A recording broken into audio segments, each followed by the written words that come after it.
அஸ்ஸலாமு அலைக்கும். Welcome back to Raihana kitchen. எல்லாரும் எப்படி இருக்கீங்க? நல்லா இருக்கீங்களா? இன்னைக்கு ஒரு பர்த்டே மினி vlog தான் பார்க்க போகிறோம். ஆகஸ்ட் 22 அன்னைக்கு என்னோட ஹஸ்பண்டுக்கு பர்த்டே. நல்லா இருக்கா? பிடிச்சிருக்கா? எங்களோட பிள்ளைங்க 2 பேரும் அத்தாவோட பர்த்டேக்கு சர்ப்ரைஸ் கிஃப்ட் அனுப்பியிருந்தா. என்ன கிஃப்ட்ன்ட்டு பார்த்தீங்கன்னா, நம்ம ரியாஸ் வந்து 2 நாளைக்கு முன்னாடியே எங்களுக்கு கிடைக்கிற மாதிரி ஷர்ட் வந்து ஆர்டர் போட்டு அனுப்பியிருந்தாரு. அடுத்து நம்ம ஹாஜா பார்த்தீங்கன்னா பர்த்டே அன்னைக்கு கரெக்டாக எங்களுக்கு வந்து கிடைக்கிற மாதிரி ஐஸ்கிரீம் கேக் வந்து ஆர்டர் பண்ணி அனுப்பியிருந்தாரு. இந்த கேக் வந்து பார்த்தீங்கன்னா ஹாஜாவோட ஃப்ரெண்டு வந்து வாங்கிட்டு வந்து கொடுத்தாரு. அதாவது ஹாஜா வந்து ஃப்ரெண்டுகிட்ட சொல்லியிருக்காரு, கேக் வாங்கிட்டு போயிட்டு எங்கள் அத்தாவுக்கு வந்து சர்ப்ரைஸ் கொடு அப்படின்னு சொல்லிட்டு. அதே போல் மதியானம் நாங்கள் சாப்பிட்டுட்டு இருக்கோம். அந்த டைமில் எங்களுக்கு ஹாஜாவோட ஃப்ரெண்டு வந்து கேக் வாங்கிட்டு வந்து கொடுத்தாரு. அந்த கேக் அப்படியே எடுத்துகிட்டு போயிட்டு நம்ம ரெய்ஹானாட்ட சொன்னேன், நானா வந்து கேக் அனுப்பி விட்டுருக்கு அப்படின்ட்டு. நாங்களாம் எந்த அளவுக்கு ஹாப்பியானமோ இல்லையோ, நம்ம ரெய்ஹானா பார்த்தீங்கன்னா அவ்வளோ ஹாப்பி, ரொம்ப ரொம்ப ஹாப்பி ஆகிட்டு. எங்களுக்கு மேரேஜ் ஆனதுலேருந்து இப்போ வரைக்குமே பார்த்தீங்கன்னா என்னோட ஹஸ்பண்டுக்கு பர்த்டேலாம் அந்த அளவுக்கு செலிப்ரேஷன் பண்ண மாட்டோம்.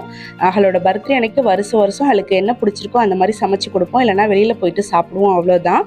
ஆனால் இந்த வருஷம் பர்த்டே வந்து பார்த்தீங்கன்னா என்னோட பசங்க வந்து 2 பேருமே கிஃப்ட் வாங்கி அனுப்பியிருந்தா. அதை பார்த்துட்டு எங்கள் 2 பேர் மனசுமே அவ்வளோ வந்து நிறைவாக இருந்துச்சு, அவ்வளோ ஹாப்பியாக இருந்துச்சு, ரொம்ப ரொம்ப சந்தோஷமாக இருந்துச்சு.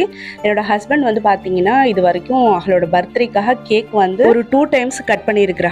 ஃபஸ்ட்டு வந்து நான் சர்ப்ரைஸ் பண்ணியிருந்தேன்.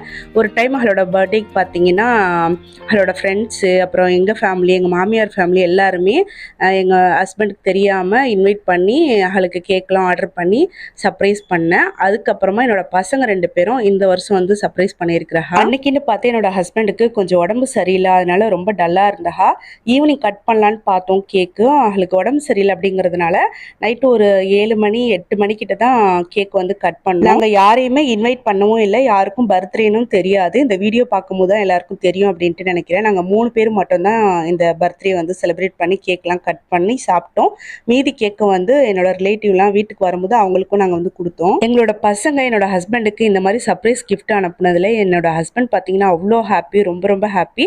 அவளை விட எனக்கு வந்து ரொம்ப ரொம்ப ஹாப்பியாக இருந்துச்சு. அன்னைக்கு எங்கள் எல்லாருக்குமே மன நிறைவான ஹாப்பியான ஒரு டேவாக போணுச்சு.